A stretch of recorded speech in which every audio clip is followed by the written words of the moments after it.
Okay, so this is normally the time when we would move into our sermon, and we had hoped today to be inviting Charles up here to speak. Unfortunately, as many of you know, Charles has been dealing with a back injury for decades now after a skiing accident when he was younger, and it's a chronic issue, and unfortunately, yesterday he slipped in the bathroom and fell. Yeah. So he is in, pretty significant pain right now. His symptoms are exacerbated, he's having difficulty, standing, sitting, walking. So obviously he couldn't be here today. So with this kind of happening last minute, we didn't have a lot of options in terms of the sermon for today. So we are going to be showing an old sermon from Charles from February 2023. So for many of you, this is new. You may not have seen it before. It's a really good one. And for those that have seen it, I'd recommend just to be open to hearing it again and receiving from the message. I watched it again yesterday for the first time in a while, and I really took a lot away from it. When Charles first gave this message, it was during the season of Lent in 2023, and here at the River, we call that 40 Days of Faith. So if you hear any mention of like Lent or 40 Days of Faith, obviously we're not in that season right now, so you can just kind of ignore those parts. Also, just want to mention, it's going to cut off kind of abruptly at the end because the practical suggestions were very specific to events happening in February 2023. So we're just going to cut it, and then the worship team will come back up. But it's a really good sermon. I hope you enjoy it. So I would just like to say, the other thing to mention is Charles usually takes off July and August. Every year, he's been doing this for many, many years. He'll be doing that again. So this was supposed to be his last Sunday here before leaving. So this is just kind of moving things up a week. So he'll be out for the next couple of months, really focusing on recovery. But I'm sure he would love to hear from you. So if you want to send him, a text message or an email of encouragement, and also please keep him in your prayers. I know that would really mean a lot to him. All right. So without further ado, let us watch this sermon. We mark the start of the Lenten season. How many of you know or heard about Lent? Right? Lent is very famous. You may have seen people in New York walking around with ash on their forehead on Wednesday. Have you? That's not from too much drinking the night before. It's called Ash Wednesday. It's to mark the period of 6 weeks leading up to Easter, and it's a season famous in church for fasting and prayer. The ash it symbolizes humility, it symbolizes our willingness to focus on spirituality, to turn our eyes from worldly things to godly things, and these are the things that mark this season. And here in our church, we use this time to push into prayer, to make deeper connections with God. We call it 40 Days of Faith. Now, prayer is at once universally endorsed and kind of questioned at the same time, don't you think? Everybody respects saying, I'll pray for you. My prayers are with you. But at the same time, it's kind of become an empty phrase to some extent. There's a lot of cynicism and doubt about that phrase, especially whenever tragedies strike. For example, whenever there's a mass shooting, all these politicians come out tweeting, "My thoughts and prayers are with the victims." And then they turn around and make it ever easier to buy weapons of mass destruction, like automatic rifles, right? And so people rightfully question, what are these words worth? Right? Does it even mean anything? Does it do anything? And indeed, I have to admit, even as a pastor, that prayer often does not get answered. Prayer often leaves people disappointed.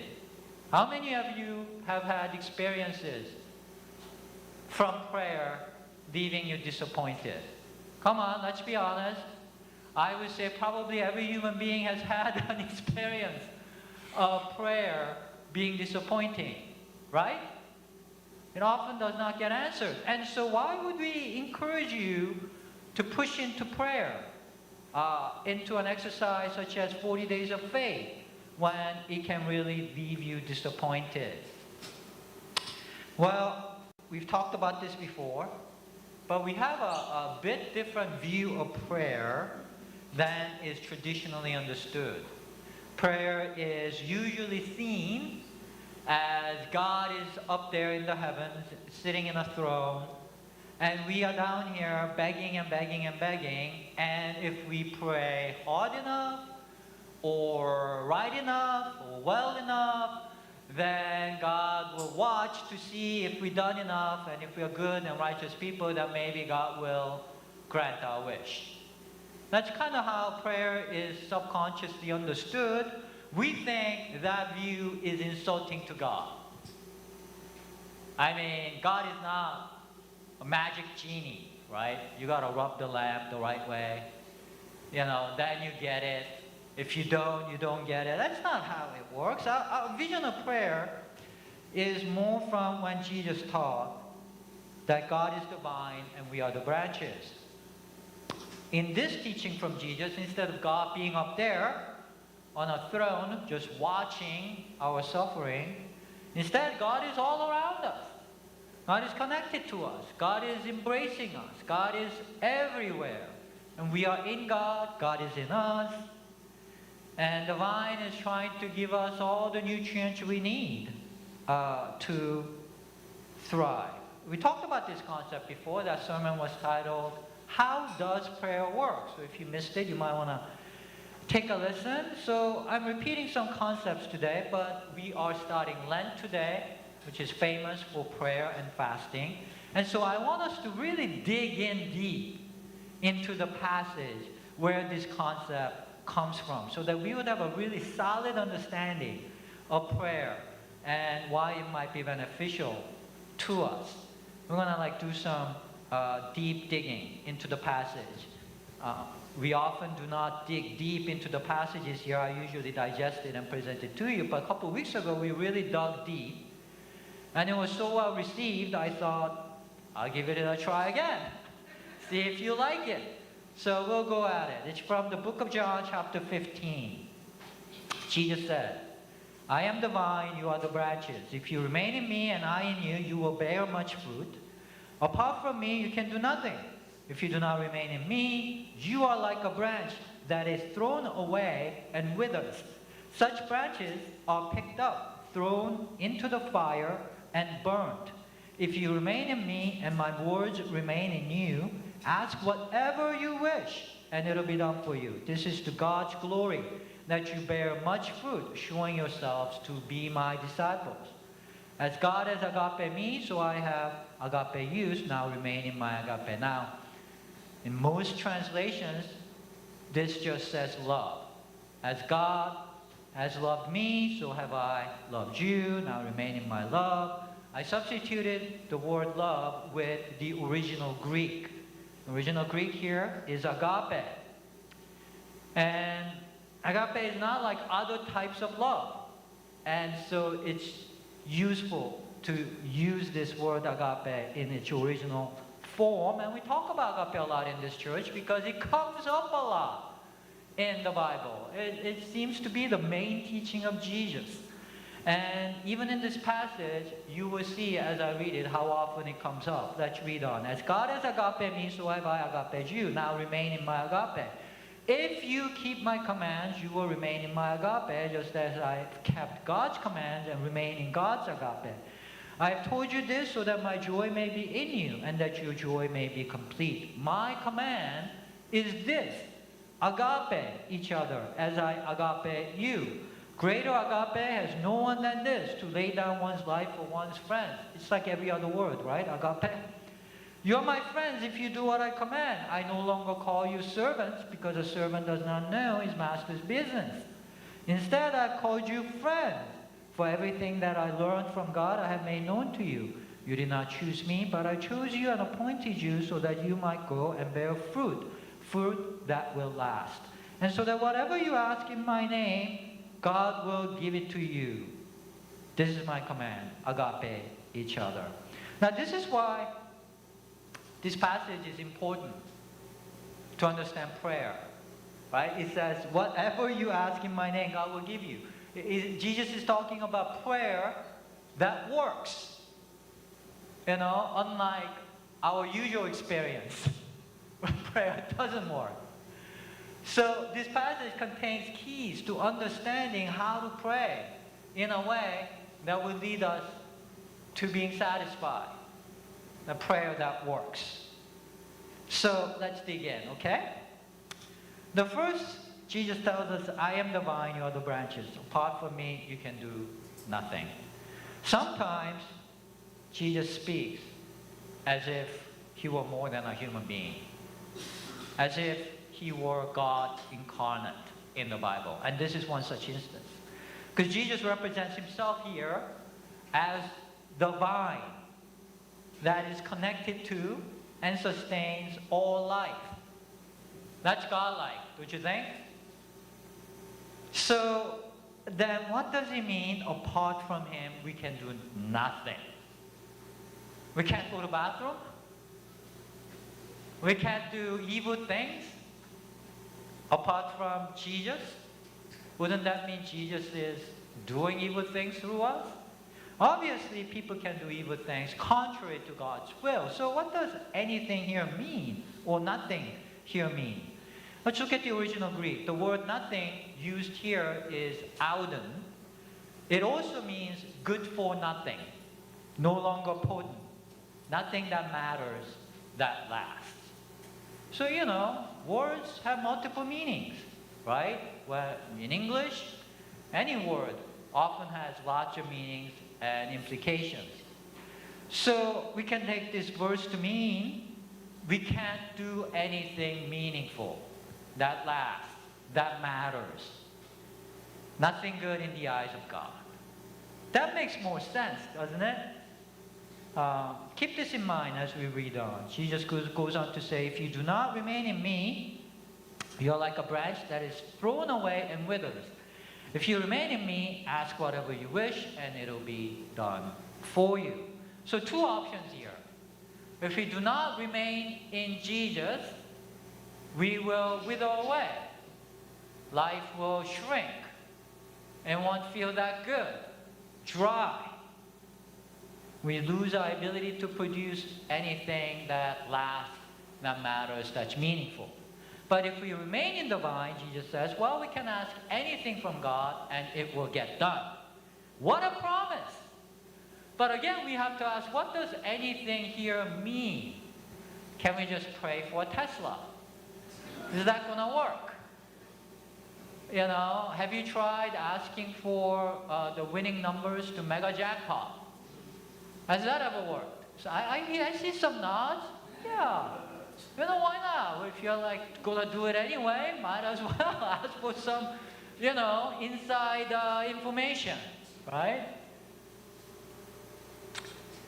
Well, not even St. Peter could get that, right? So, just like nothing in this passage means nothing good that matters, that lasts, I think we can take anything here to mean anything that lasts, that's meaningful, that's good in the eyes of God. And that would make more sense, wouldn't it? This is confirmed by the rest of the passage.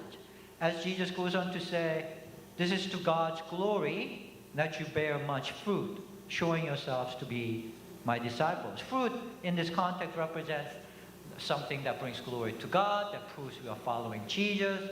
It gets repeated in verse 16 where it talks about fruit that will last. So, you know, things in life that last, that's meaningful, that matters. That's what we are talking about here. Now, there's a little bit of a word play going on here. The word used for fruit that lasts, that lasting, in original Greek is mene. And that word mene is the same word as remain. So when we see Jesus saying, if you remain in me, it's if you mene in me, and I in you, you will bear much fruit. Fruit that menace, right? Fruit that menace comes from us, mene, in Jesus. I see Lucius grinning because he loves these wordplays, right? Theater major. This wordplay is so good in the original. This word mene, along with agape, are two words that just get repeated again and again and again, umpteenth time in this passage. Look how much it comes up. I am the vine, you are the branches. If you mene in me and I in you, you will bear much fruit. Apart from me, you can do nothing. If you do not mene in me, you are like a branch that is thrown away and withers. Such branches are picked up, thrown into the fire, and burned. If you mene in me, and my words mene in you, ask whatever you wish, and it'll be done. I chose you and appointed you so that you might go and bear fruit, fruit that will mene. So first part of the passage is all about mene. It's pretty fun to see. Jesus uses the same word, mene, to connect these two concepts. Mene in Jesus leads to fruit that menes. So what is this fruit that lasts, that menes? And what does it take to produce this fruit?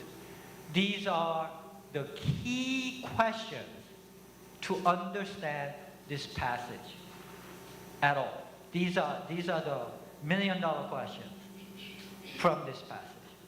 Now, let me give you a very useful tip when reading the Bible.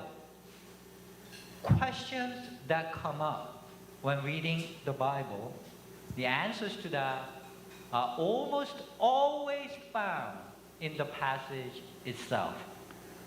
What we usually do is, once a question comes up in reading the Bible, we then go speculate. What could it mean? What might that be? You know? And we go wild with all kinds of speculations. You know? But almost always, answers to questions that come from a passage is found in the passage itself, if you look hard enough. And this passage is no exception. Jesus tells us the answer to our questions. He says, if you keep my commands, you will mene in my agape. Just as I kept God's commands and mene in God's agape, my command is this: agape each other as I agape you.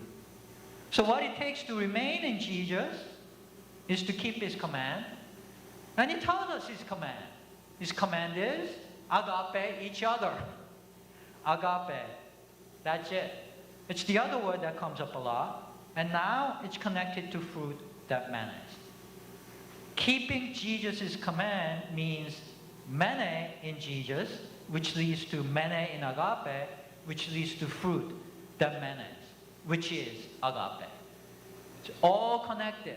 So putting it all together, the formula is keep Jesus' command, which is equivalent to mene in Jesus, equivalent to mene in agape. This is Kevin's work. He's very clever. Verses are on the left, and it's all connected. Fruit that menes, and then that leads to prayer that works. Prayer that actually is functional, that won't disappoint you, that will lead to fruit that lasts. There's a lot here, so we also prepared a visual picture to capture this equation, because some of us are mathematical and we like equations, but some of us are more artistic and enjoy graphic representation, and this is thanks to Amelia, who has artistic gifts unlike me. I have zero artistic gift. I'm very good with numbers and equations. Very, very bad at anything like this. But this picture, in one picture, captures all of what we've been talking about. So, what we have here is that God is agape. The Bible tells us God is agape, doesn't it? And so, like in this passage, agape comes up all the time. God is the vine, and agape is what God's business is all about. And so God is pushing up the necessary ingredients for the branches to bear fruits of agape. Enabling all life to exist is God's attempt to produce agape. Love really is the only thing that matters in all of existence. There's really no other reason God created all of creation. God is not about obedience. God is about love. And that is what God wants. And God has created a condition for love to happen. But God cannot force love to happen. Because as soon as force, manipulation, coercion, as soon as those things happen, love goes out the window, right? They cannot exist together. Black and white cannot, you know what I'm saying? They don't, right? And so, branches are free to choose whatever they want to produce in their life. God gave us that free will so that love can exist. So branches can go bear the fruits of agape, or branches can produce something else. They can position their life primarily towards success, or wealth, or money, or fame, or beauty, or how many Instagram followers you have. Right? I mean, some people have made their purpose in life, right? That's what makes them get up in the morning. How many followers do I have? Or, what can I put up on social media so that I can have more followers? It makes them feel good about themselves when there's more, and worse about themselves when there's less. Their life is primarily positioned in different ways. And then the branches can produce non-agape things. And now, I'm not knocking Instagram followers. I mean, you could make millions of dollars if you have a lot of followers. So that's a good thing. I'm not knocking it from practical point of view. But it's not something that lasts, right? It's temporal. It's not something that really, really matters. And so you can bear black fruit or red fruit. Red is agape, black is whatever else, non-agape fruit, that you can make your life be about. And this choice is a critical choice. What do you primarily make your life be about? It's like red pill and blue pill from Matrix. You know what I mean? It will change all kinds of things about what happens in your life. Jesus says, I call you friends because you now know my business.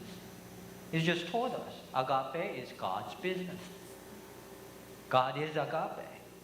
And if we align our life purpose with God's purpose, God's nature, then we become friends with God.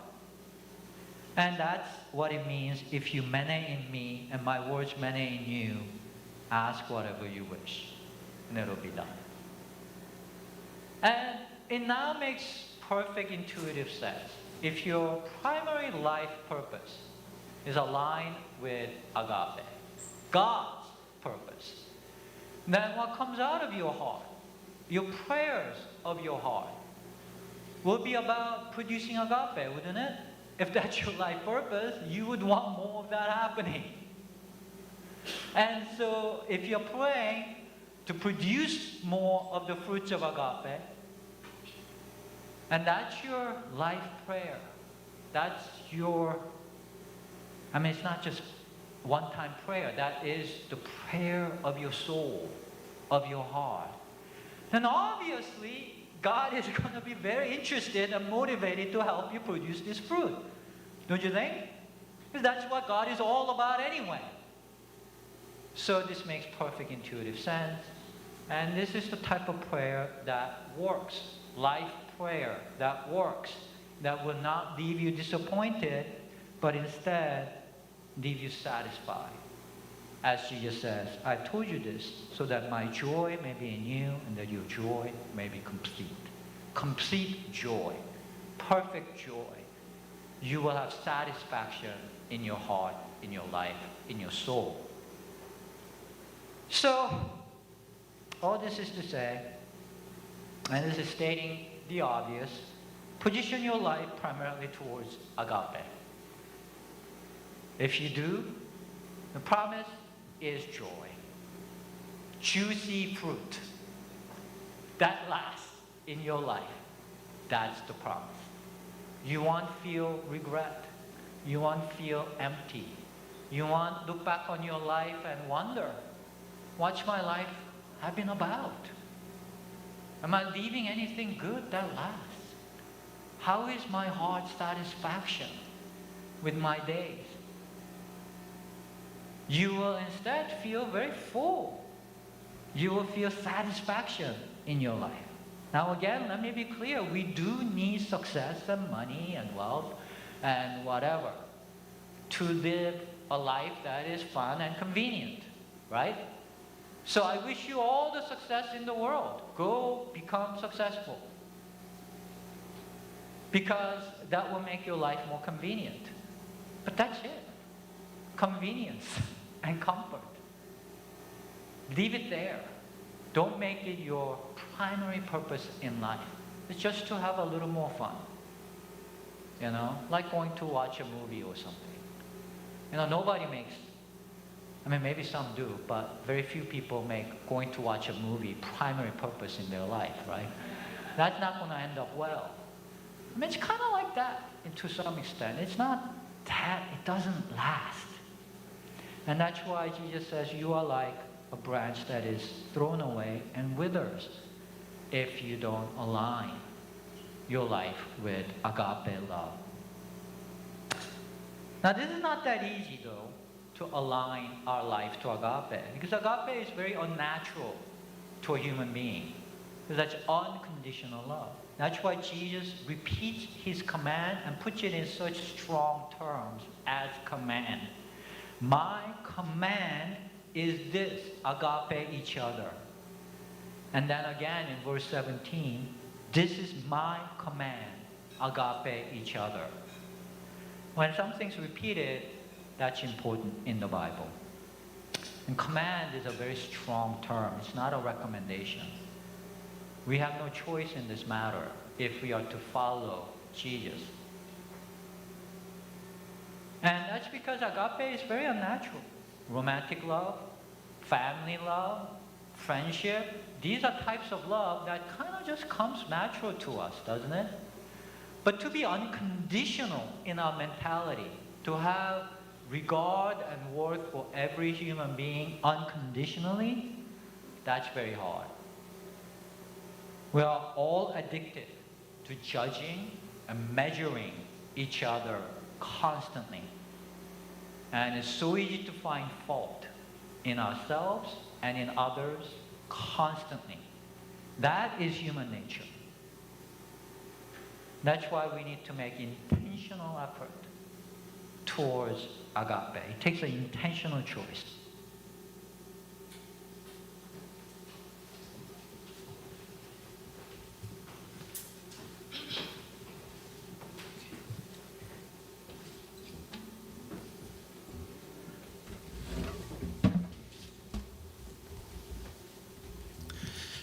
Thanks to Virtual Charles. Lots to chew on there.